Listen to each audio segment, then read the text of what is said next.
कल्पना कीजिए कि इस साल कश्मीर में बर्फ ही नहीं गिरी। हाँ। और फिर ठीक 2 महीने बाद आपके शहर के किसी मेडिकल स्टोर पर बुखार की एक बहुत ही आम सी दवा की कीमत अचानक से दोगुनी हो गई। हाँ, पहली नजर में तो कोई भी सोचेगा कि इन दोनों बातों का आपस में कोई सिरपैरी नहीं है। मतलब एक तरफ सूखा पहाड़ है और दूसरी तरफ एक रासायनिक गोली की कीमत। बिल्कुल, लेकिन जब हम सतह के थोड़ा नीचे झांकते हैं ना, तो पता चलता है कि दुनिया की हर घटना एक अदृश्य धागे से जुड़ी हुई है। हम इंसानों की फितरत है कि हमें चीजें तब ज्यादा अच्छी लगती हैं जब वो एकदम साफ साफ दिखाई दें, है ना? सही कहा आपने। जैसे मेडिकल साइंस में एक्सरे मशीन होती है, अगर हड्डी टूटी है तो वो सफेद लाइन एकदम साफ दिख जाएगी। हाँ, लेकिन जब बात पर्यावरण, वैश्विक राजनीति या हमारी अर्थव्यवस्था की आती है, तो वो एक्सरे मशीन थोड़ी धुंधली पड़ने लगती है। कारण और प्रभाव का ये पूरा जाल इतना उलझा हुआ है कि मतलब इसे समझना एक बहुत बड़ी चुनौती बन जाता है। और देखिए, इसी उलझन को सुलझाना आज के इस गहन विश्लेषण का मुख्य उद्देश्य है। हमारे पास जो स्रोत मौजूद हैं वे डाउन टू अर्थ पत्रिका के नवीनतम संस्करण यानी 1 से 15 अप्रैल 2026 के संपादकीय और विज्ञान आधारित लेख हैं। इस संस्करण ने बहुत ही बारीकी से जांचा है कि कैसे पश्चिम एशिया में चल रहा भू राजनीतिक संकट, जलवायु में हो रहे ये अजीबोगरीब बदलाव और हमारी ऊर्जा नीतियां, ये सब एक ही कहानी के अलग अलग अध्याय हैं।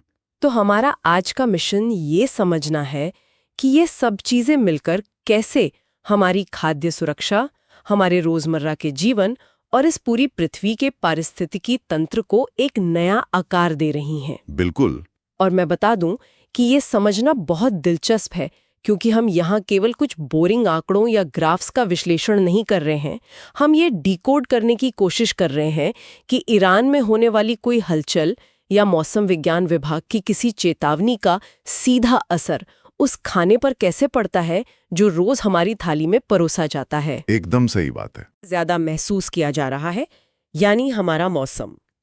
डाउन टू अर्थ की रिपोर्ट के आंकड़े बताते हैं कि भारत में सर्दियां सिकुड़ रही हैं।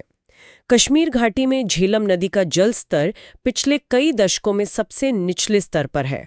हाँ, और सिर्फ इतना ही नहीं, फरवरी के महीने में श्रीनगर में बारिश और बर्फबारी में 89% की भारी कमी देखी गई है। 89%? बाप रे! तो क्या ये सिर्फ एक खराब साल का नतीजा है? मतलब कभी कभी मौसम खराब हो जाता है?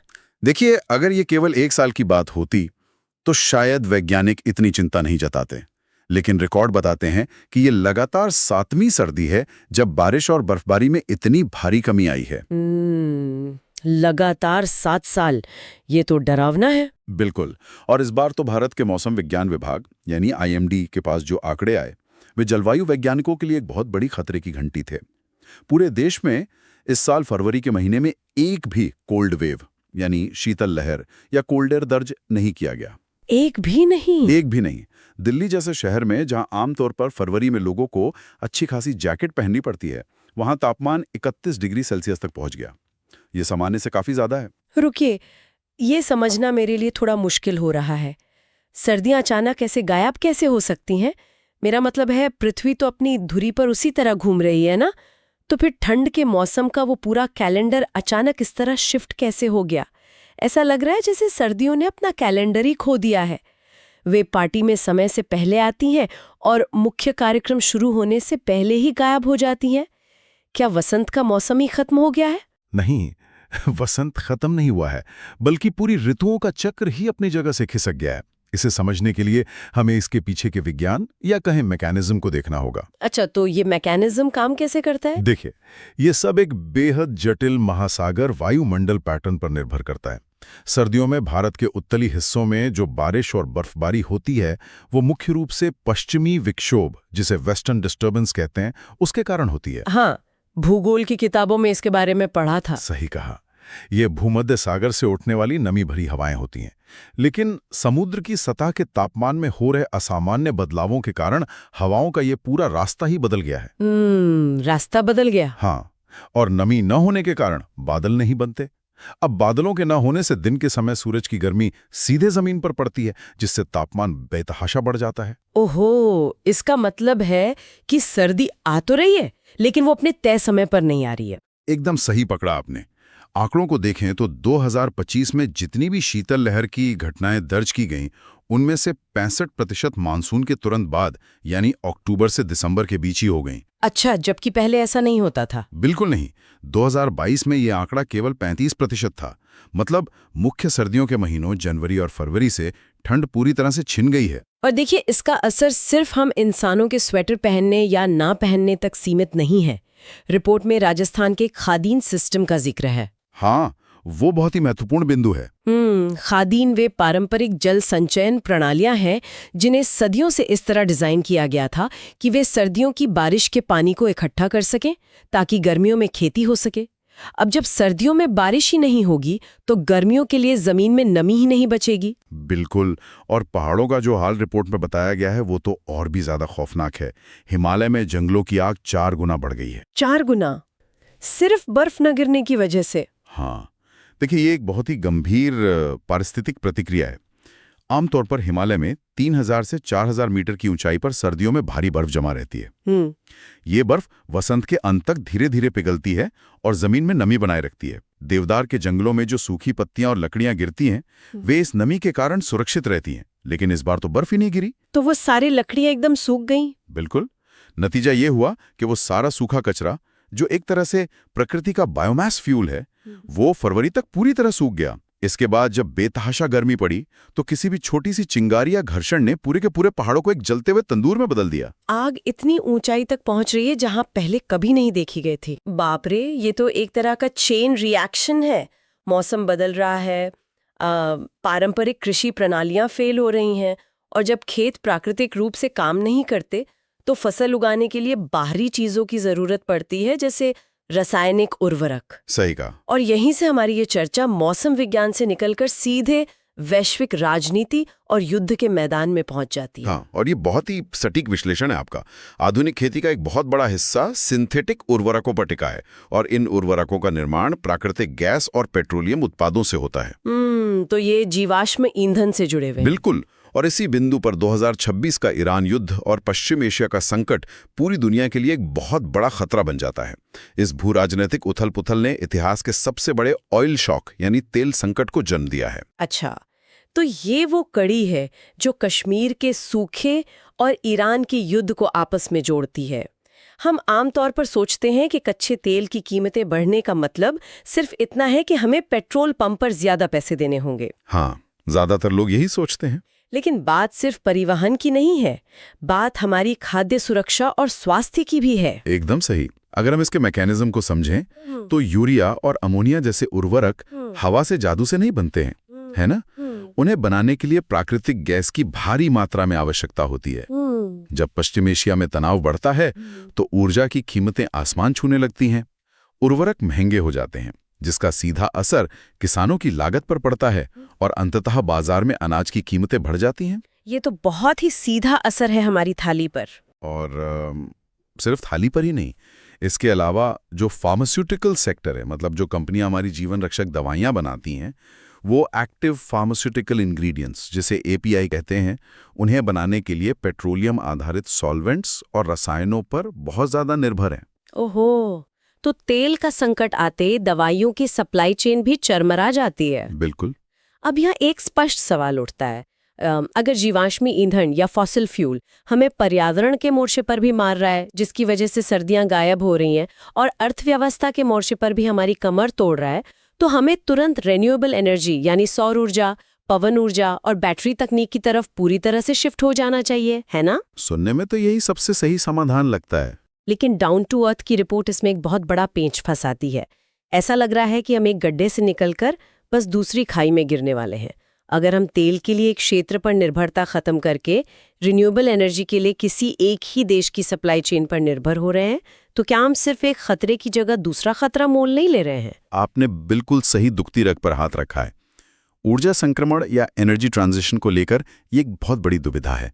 हम तेल के लिए पश्चिम एशिया के कार्टेल पर अपनी निर्भरता को खत्म करने की बात कर रहे हैं, जो कि बहुत अच्छी बात है। हाँ, लेकिन रिन्यूअल तकनीक हवा में नहीं बनती। इसके लिए क्रिटिकल मिनरल्स यानी महत्वपूर्ण खनिजों की जरूरत होती है, जैसे कि लिथियम, कोबाल्ट और रेयर अर्थ एलिमेंट्स। और इन खनिजों की माइनिंग और खासकर इनकी प्रोसेसिंग पर चीन का लगभग एकाधिकार है। इसका मतलब है कि हमने केवल अपनी निर्भरता का पता बदला है। पहले हम तेल के लिए किसी एक भौगोलिक क्षेत्र पर निर्भर थे, अब हम तकनीक और खनिजों के लिए किसी एक देश की सप्लाई चेन पर निर्भर हो रहे हैं। बिल्कुल। और देखिए, ये केवल खनिजों को जमीन से निकालने की बात नहीं है। चीन ने पिछले कुछ दशकों में इन खनिजों को साफ करने और उन्हें बैटरी या सोलर पैनल में इस्तेमाल होने लायक बनाने की जो जटिल और महंगी रिफाइनिंग क्षमता विकसित की है, वो दुनिया में कहीं और नहीं है। अच्छा, मतलब रिफाइनिंग में असली खेल है। जी, बाकी दुनिया ने इस प्रदूषणकारी काम को सस्ता समझकर आउटसोर्स कर दिया था और अब ये उनकी सबसे बड़ी कमजोरी बन गया है। इसीलिए आज के समय में रिन्यूएबल एनर्जी केवल पर्यावरण का मुद्दा नहीं रह गया है, ये सीधे तौर पर राष्ट्रीय सुरक्षा का मुद्दा बन गया है। ये तो सच में बहुत ही डरावनी स्थिति है। वैश्विक सप्लाई चेन एक मकड़ी के जाले जैसी हो गई है, जहां एक जगह हवा चलने पर पूरा जाला हिलने लगता है। बिल्कुल सही उपमा दी आपने, महत्वपूर्ण हो जाती है। CBG। हाँ, ये एक बेहतरीन स्थानीय समाधान है। CBG असल में कोई नई तकनीक नहीं है। ये एक प्रकार की बायो एनर्जी है जो कृषि अवशेषों, म्युनिसिपैलिटी के ठोस कचरे और गोबर को ऑक्सीजन रहित वातावरण में सड़ाकर, जिसे एनाएरोबिक डाइजेशन कहते हैं, उससे बनाई जाती है। तो ये तो हमारे अपने कचरे से बन रही है। बिल्कुल। इसके अंत में जो मीथेन गैस निकलती है, उसे रिफाइन करके इस्तेमाल किया जाता है। भारत में CBG उत्पादन की क्षमता लगभग 62 मिलियन मीट्रिक टन आंकी गई है। 62 मिलियन मीट्रिक टन, ये तो एक बहुत बड़ा आंकड़ा है। लेकिन रिपोर्ट में जो हकीकत बताई गई है, वो काफी निराश करने वाली है। हाँ, वो एक अलग ही कहानी है। इसके लिए SATAT नाम की एक योजना शुरू की गई थी, जिसका लक्ष्य 15 मिलियन मीट्रिक टन क्षमता हासिल करना था। लेकिन जमीनी स्तर पर अभी तक केवल 190 प्लांट ही काम कर रहे हैं। सिर्फ 190? हाँ। अगर मैं इसे एक उदाहरण से समझाऊं तो ये कुछ ऐसा है जैसे हमारे बैंक अकाउंट में करोड़ों रुपए पड़े हैं, यानी 62 मिलियन टन क्षमता, लेकिन हम अपना ATM पिन ही भूल गए हैं। हाँ, बहुत ही सटीक तुलना है। मतलब किसी बहुत बड़े रेस्टोरेंट के गोदाम में ढेर सारी ताज़ी सब्जियां, अनाज और राशन भरा पड़ा है, लेकिन किचन के अंदर न तो कोई शेफ है जिसे खाना बनाना आता हो और न ही कोई रेसिपी बुक मौजूद है। नतीजा ये है कि बाहर ग्राहक भूखे बैठे हैं और अंदर सारा सामान बिना इस्तेमाल किए सड़ रहा है। मैं सोच रही थी, इस तकनीकी खाई को कैसे पाटा जा सकता है। देखिए, क्षमता मौजूद है, कच्चा माल भी है, लेकिन वो रेसिपी बुक सच में गायब है। और वो रेसिपी बुक है तकनीकी ज्ञान और आर्थिक समझ। निवेशकों के सामने सबसे बड़ी चुनौती ये है कि वे CBG के पूरे इकोसिस्टम को नहीं समझ पा रहे हैं। अच्छा, मतलब पैसे लगाने वालों को भरोसा नहीं है। बिल्कुल। एक बायोडाइजेस्टर लगाना एक बात है, लेकिन गैस को बाजार तक कैसे ले जाया जाए, कार्बन क्रेडिट्स को आर्थिक रूप से कैसे भुनाया जाए, और जो बचा हुआ जैविक कचरा है उसे खाद के रूप में कैसे बेचा जाए, इसे लेकर भारी अनिश्चितता है। तो इस ज्ञान की खाई को कैसे भरा जा रहा है? कोई तो होगा जो इस रेस्टोरेंट में शेफ को ट्रेनिंग दे रहा होगा, है ना? हाँ, centre for science and environment यानी CSE ने ठीक यही काम शुरू किया है। वे राजस्थान में एक ऑन साइट ट्रेनिंग प्रोग्राम चला रहे हैं जो सीधे तौर पर इसी कैपेसिटी बिल्डिंग पर केंद्रित है। अरे वाह, ये तो बहुत अच्छी पहल है। जी, वे निवेशकों और इंजीनियरों को सिखा रहे हैं कि कैसे इस पूरी प्रक्रिया को आर्थिक रूप से फायदेमंद बनाया जाए। ये सर्कुलर इकोनॉमी का सबसे बेहतरीन उदाहरण हो सकता है, जहां कचरा एक समस्या नहीं बल्कि ऊर्जा का स्रोत बन जाता है और हमारी निर्भरता को कम करता है आयातित जीवाश्म ईंधन पर। और ये बात सिर्फ ऊर्जा उत्पादन तक सीमित नहीं रह सकती। अगर हमें इस बदलते मौसम और वैश्विक झटकों से बचना है तो हमें अपने कृषि मॉडल को भी बदलना होगा। जहां हम पहले बात कर रहे थे कि भारी लागत और उर्वरकों पर निर्भरता किसानों को बर्बाद कर रही है, वहां रिपोर्ट एक नए विकल्प का सुझाव देती है। बिल्कुल, और वो विकल्प है जलवायु अनुकूल कृषि, जिसे क्लाइमेट स्मार्ट एग्रीकल्चर कहते हैं। रिपोर्ट जिस लिवलीहुड न्यूट्रिशन नेचर यानी आजीविका, पोषण, प्रकृति, सुरक्षा मॉडल की बात करती है, उसका मूल आधार लो इनपुट यानी कम लागत वाली खेती है। लो इनपुट, तो इसका मतलब है कि किसान बाहर से कम चीजें खरीदेंगे? एकदम सही। इसका तंत्र सीधा है। जब किसान महंगे रसायनों, सिंथेटिक खादों और हाई यील्ड बीजों पर भारी कर्ज लेकर निवेश नहीं करते हैं, तो वे वित्तीय रूप से बहुत सुरक्षित हो जाते हैं। समझ गई। अगर मौसम की किसी मार जैसे फरवरी में बेतहाशा गर्मी से फसल का नुकसान हो भी जाए तो कम लागत होने के कारण किसान कर्ज के गहरे जाल में नहीं फंसते। ये प्राकृतिक चक्रों के साथ मिलकर काम करने का तरीका है, न कि उनके खिलाफ युद्ध छेड़ने का। ये सुनने में बहुत तार्किक लगता है कि हमें प्रकृति के साथ तालमेल बिठाना चाहिए, लेकिन यहाँ बात और भी ज्यादा दिलचस्प हो जाती है। वो कैसे?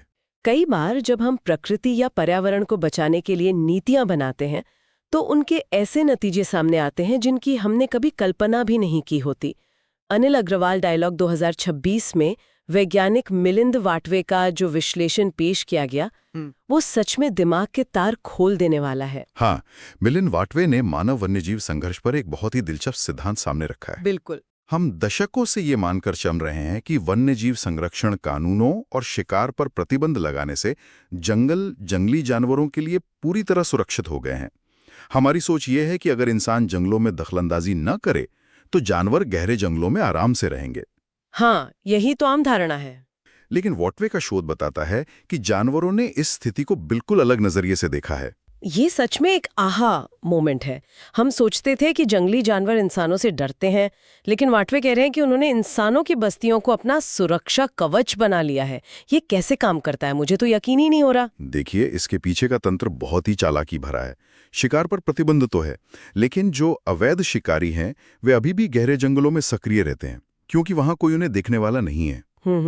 लेकिन वे इंसानी बस्तियों या गांवों के करीब आने से डरते हैं, क्योंकि वहां वन विभाग, कैमरे और आम लोगों की नजर होती है। अच्छा। तो शाकाहारी वन्यजीवों ने समय के साथ ये सीख लिया कि इंसानों के करीब रहना वास्तव में शिकारियों और बड़े मांसाहारी जानवरों से बचने का सबसे अच्छा तरीका है। मतलब जानवरों ने हमारी बनाए कानूनों और हमारे पुलिसिंग सिस्टम का इस्तेमाल अपने फायदे के लिए करना शुरू कर दिया।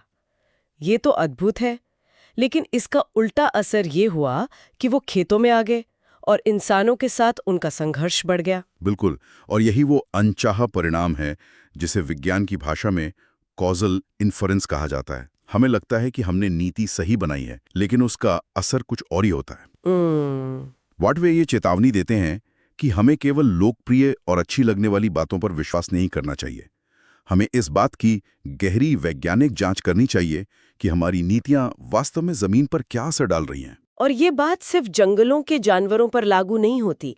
कभी कभी वे चीजें जो हमें दिखाई भी नहीं देती, वे हमारे अस्तित्व पर सबसे बड़ा खतरा बन जाती हैं। डाउन टू अर्थ के इस संस्करण में नेटफ्लिक्स की डॉक्यूमेंट्री द प्लास्टिक डिटॉक्स का एक बहुत ही गंभीर संदर्भ दिया गया है। वो डॉक्यूमेंट्री काफी आंखें खोलने वाली है। आंकड़े कहते हैं कि 1950 के बाद से वैश्विक प्रजनन दर यानी ग्लोबल फर्टिलिटी रेट आधी हो गई है और वैज्ञानिक इसके लिए माइक्रोप्लास्टिक को जिम्मेदार मान रहे हैं। लेकिन प्लास्टिक हमारी प्रजनन क्षमता को कैसे नष्ट कर सकता है? देखिए, ये एक मूक महामारी है और इसका मैकेनिज्म सीधे हमारे शरीर के भीतर काम करता है। माइक्रोप्लास्टिक वे सूक्ष्म कण हैं जो हमारे पानी, हवा और खाने के जरिए हमारे रक्त प्रवाह यानी ब्लड स्ट्रीम में प्रवेश कर जाते हैं। जो हम रोज अनजाने में खा रहे हैं। बिल्कुल, हमारे शरीर में एक एंडोक्राइन सिस्टम या अंतःस्रावी तंत्र होता है जो हार्मोन के जरिए शरीर को संदेश भेजता है कि उसे कैसे काम करना है।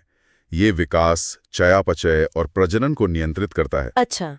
अब होता यह है कि माइक्रोप्लास्टिक के कण शरीर के भीतर एस्ट्रोजन जैसे हार्मोन्स की नकल करने लगते हैं। नकल मतलब शरीर को बेवकूफ बनाते हैं। एकदम सही। जब कोशिकाएं इन नकली हार्मोन्स को ग्रहण करती हैं तो शरीर का पूरा संचार तंत्र गड़बड़ा जाता है। ये ऐसा है जैसे शरीर के रिसेप्टर्स को गलत संदेश मिल रहे हों, जिसे एंडोक्राइन डिसरप्शन कहते हैं। इससे सीधे तौर पर प्रजनन क्षमता का ह्रास होता है। बाप रे! तो ये सिर्फ बाहर का प्रदूषण नहीं है जो आसमान को काला कर रहा है। ये प्रदूषण अब हमारे डीएनए और हमारे भविष्य की पीढ़ियों के निर्माण खंडों में प्रवेश कर चुका है। दुर्भाग्य से हाँ। इसी भविष्य को लेकर इस संस्करण में 2 बेहद महत्वपूर्ण किताबों की चर्चा की गई है जो आने वाले समय की एक बहुत ही यथार्थवादी और शायद डरावनी तस्वीर पेश करती हैं। जीवन वासागार की द सर्ज और आर्थर एनएल की एलिमेंटल। हाँ, ये दोनों किताबें बहुत ही महत्वपूर्ण नजरिया देती हैं। द सर्ज पूरी तरह से समुद्र के बढ़ते जलस्तर के विज्ञान और उसके भू-राजनीतिक परिणामों पर बात करती है। ये किताब एक चेतावनी देती है कि 2050 तक दुनिया भर में लगभग 15 करोड़ लोग हाई टाइड लाइन यानी उच्च ज्वार रेखा के नीचे रहने को मजबूर होंगे। अब दुनिया के सामने केवल 2 ही रास्ते बचते हैं। कौन से 2 रास्ते? या तो देश अपनी अर्थव्यवस्था का एक बहुत बड़ा हिस्सा बड़े बड़े बांध और समुद्री दीवारें बनाने में लगा दे, या फिर करोड़ों लोगों को तटीय इलाकों से पीछे हटने के लिए, जिसे प्लान्ड रिट्रीट कहते हैं, मजबूर करें। ओहो, ये केवल पर्यावरण का नहीं बल्कि मानव इतिहास के सबसे बड़े विस्थापन का मुद्दा है। बिल्कुल। और दूसरी तरफ आर्थर एनल की एलिमेंटल इस बात की जांच करती है कि तापमान बढ़ने से दुनिया का नक्शा कैसे बदल रहा है। नक्शा बदल रहा है मतलब भूगोल ही बदल जाएगा। जी, ये बहुत अजीब विडंबना है कि जहां उष्णकटिबंधीय यानी ट्रॉपिकल देश अत्यधिक गर्मी और पानी की कमी के कारण अपनी खेती की क्षमता खो देंगे, वहीं साइबेरिया या उत्तरी कनाडा जैसे इलाके जो हमेशा बर्फ से ढके रहते थे, बर्फ पिघलने के कारण खेती के लिए उपजाऊ जमीन में बदल जाएंगे। सच में? तो इससे तो पूरी दुनिया की अर्थव्यवस्था और सत्ता के केंद्र ही बदल जाएंगे। बिल्कुल बदल जाएंगे। ये कृषि के भूगोल का पूरी तरह से पुनर्गठन है। जिन देशों के पास आज अनाज पैदा करने की ताकत है, वे कल इसे खो सकते हैं, और जो देश आज बंजर हैं, वे भविष्य के ब्रेड बास्केट बन सकते हैं। ये तो पूरा गेम ही पलट देगा। बिल्कुल।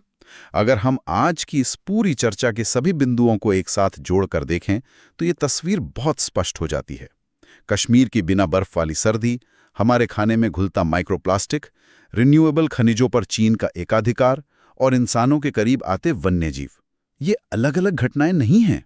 हाँ, ये एक ही जटिल तंत्र के अलग अलग पुर्जे हैं। एकदम सही। जब हम कारण और प्रभाव के इस पूरे जाल को समझ लेते हैं तो दुनिया को देखने का नजरिया ही बदल जाता है। बिल्कुल। ये जानकारी हमारे श्रोताओं को भारी जरूर लग सकती है, लेकिन इसे समझे बिना हम सही सवाल नहीं पूछ सकते।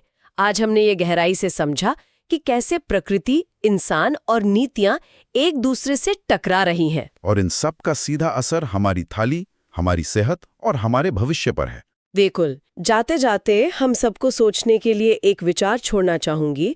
आज हमने देखा कि कैसे वन्य जीवों ने कितने स्मार्ट तरीके से हमारे ही बनाए कानूनों और पुलिसिंग सिस्टम का इस्तेमाल अपने फायदे और अपनी सुरक्षा के लिए करना सीख लिया। उन्होंने खुद को बदलती परिस्थितियों के अनुकूल ढाल लिया। हाँ, वो अडैप्ट कर गए। लेकिन जब बात इंसानों की आती है, जिन्हें इस ग्रह का सबसे बुद्धिमान जीव माना जाता है, तो क्या मानव समाज खुद के ही बनाए इस बिगड़ते मौसम, सिकुड़ती सर्दियों और ऊर्जा के संकट के अनुकूल खुद को उतनी तेजी से ढाल पा रहा है? ये एक बहुत ही गहरा सवाल है। बिल्कुल। या हम अब भी उस धुंधली एक्सरे मशीन के सामने खड़े होकर किसी जादुई समाधान के आसमान से टपकने का इंतजार कर रहे हैं? ये एक ऐसा सवाल है जो हम सभी के भविष्य की दिशा तय करेगा। इस पर विचार जरूर होना चाहिए। आज की इस विस्तृत चर्चा में बस इतना ही।